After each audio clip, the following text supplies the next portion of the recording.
नमो बुधाय, जय भीम, जोहार साथियों।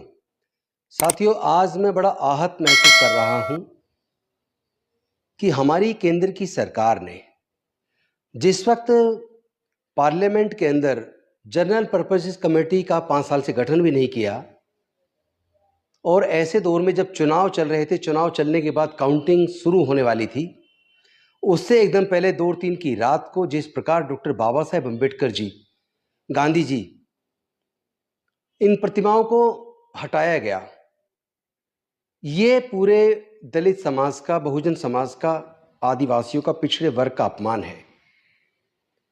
क्योंकि ये कोई साधारण प्रतिमाएं नहीं है। डॉक्टर बाबा साहेब अम्बेडकर जी की प्रतिमा इतने साधारण तरीके से नहीं लगी है। समस्त देशवासियों को पता होना चाहिए 1964 से लगातार डॉक्टर बाबा साहेब अम्बेडकर जी की प्रतिमा लगाने के लिए आरपीआई का बहुत बड़ा आंदोलन बुद्धप्रिय मौर्य जी के नेतृत्व में, दादा साहब गायकवाड़ जी के नेतृत्व में लड़ा गया। लंबे संघर्ष के बाद लाखों लोग जेल गए, कितनी माताएं जेल गई, कितने लोगों की जेल में डेथ हुई, कितनी माताओं ने बच्चों को जेल में जन्म दिया, तब कहीं जाके इतने बड़े विशाल, अब तक के सबसे विशाल दलित आंदोलन के बाद 2 अप्रैल 1967 को डॉक्टर बाबा साहेब अम्बेडकर जी की प्रतिमा संसद भवन के अंदर लगी।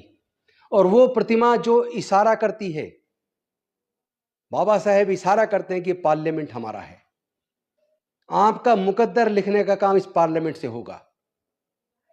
मिशनरी लोग, काबिल लोग, पढ़े लिखे लोग, जिनके मन में समाज का दर्द हो, जो समाज के स्वाभिमान और सम्मान के लिए लड़ना जानते हों, वो इस संसद में जाएं, समाज की आवाज बने और इस मिशन को आगे लेके जाएं। आज उसी प्रतिमा को अचानक चुपके से, बिना विपक्ष को कॉन्फिडेंस में लिए, बिना जनरल पर्पसेस कमेटी के अंदर पास किए, इस बाबा साहेब की प्रतिमा को हटा दिया गया, गांधी जी की प्रतिमा को हटा दिया गया और फिर कहीं एक कोने में ले जाकर रकाबगंज गुरुद्वारा वाली साइड में 13 मूर्तियों को एक साथ लगा के प्रेरणा स्थल का नाम देकर उपराष्ट्रपति महोदय से जिस तरह इनॉग्रेशन कराया गया, ये पूरे बहुजन समाज का अपमान है। कितना अपमान करेंगे आप? कभी आदिवासियों को मारते हैं, उनकी बच्चियों की बलात्कार करके हत्या करते हैं, कभी पेशाब पिलाते हैं, कभी मुंह पे पेशाब करते हैं, कभी दलितों की हत्या करते हैं, बहन बेटियों की इज्जत लूटते हैं, उनकी हत्या करते हैं। एक कांड हो तो गिनाऊं, लगातार एक के बाद एक उत्पीड़न की घटनाएं दिल को दहला देती हैं। और उसमें भारतीय जनता पार्टी का चुप पे साथ लेना और हमारे आइकन, हमारे भगवान, हमारे हजारों साल की मुक्ति के दाता, हमें एमपी, एमएलए, मंत्री, मुख्यमंत्री, राष्ट्रपति, डॉक्टर, इंजीनियर, जज, कलेक्टर, साइंटिस्ट, प्रोफेसर बनने का रास्ता बनाने वाले डॉक्टर बाबा साहेब अम्बेडकर जी की प्रतिमा को जिस तरीके से हटाया गया, पूरा हमारा अपमान है। हम कमजोर नहीं है, आप हमारी परीक्षा मत लीजिए, हम लोग लड़ना जानते हैं। हम लोग डॉक्टर बाबा साहेब अम्बेडकर को मानने वाले हैं, बाबा साहेब के बच्चे हैं। हम पेरियार को मानने वाले हैं, फूले साहू अम्बेडकर की विचारधारा को लेकर चलने वाले लोग हैं। बिरसा मुंडा का खून है हमारे अंदर, डॉक्टर बाबा साहेब अम्बेडकर का खून है हमारे अंदर, पेरियार का खून है हमारे अंदर, साहू महाराज का, फूले का खून है हमारे अंदर। हम लोग समता, स्वतंत्रता, बंधुता और न्याय में भरोसा रखते हैं। हम लोग तथागत बुद्ध को मानने वाले हैं। हम लोग अहिंसात्मक तरीके से अपनी बात को करते आए हैं। हम लोग हिंसा में भरोसा नहीं करते। हम लोग संविधान से चलने वाले लोग हैं। इसका मतलब ये नहीं कि आप हमारा अपमान करेंगे। जिस तरह चुनाव की गिनती शुरू होने से पहले हमारे साथ छल किया गया, इसका जवाब दिया जाएगा।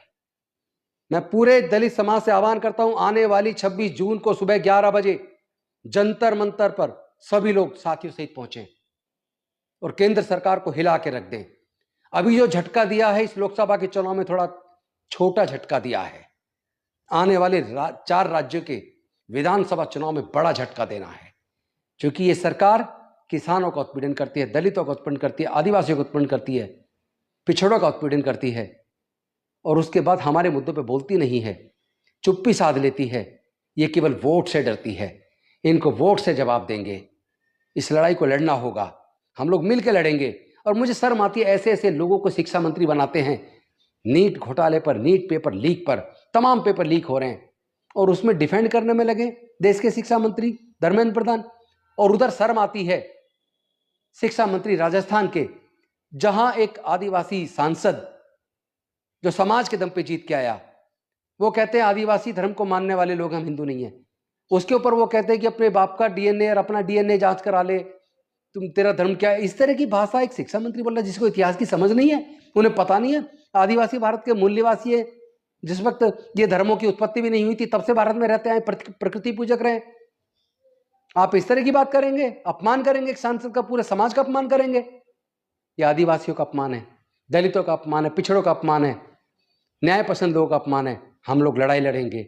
मैं तमाम समाज के लोगों से आह्वान करता हूं, जिस तरह राजकुमार राउत का अपमान किया है, पूरा आदिवासी समाज का अपमान किया है, दलित समाज का अपमान किया है, बाबा साहब की प्रतिमा हटा के हम सब का अपमान किया है, संविधान को खत्म करने की साजिश, ऑलरेडी हम लोग उस साजिश में को फेल करने में कामयाब हुए हैं।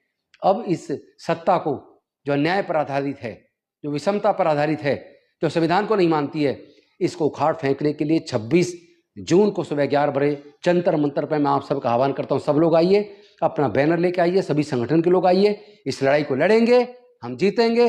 लेकिन याद रहे, संवैधानिक तरीके से इस लड़ाई को लड़ना है। बहुत बहुत धन्यवाद। नमो बुद्धाय। जय भीम, जय संविधान, जोहार।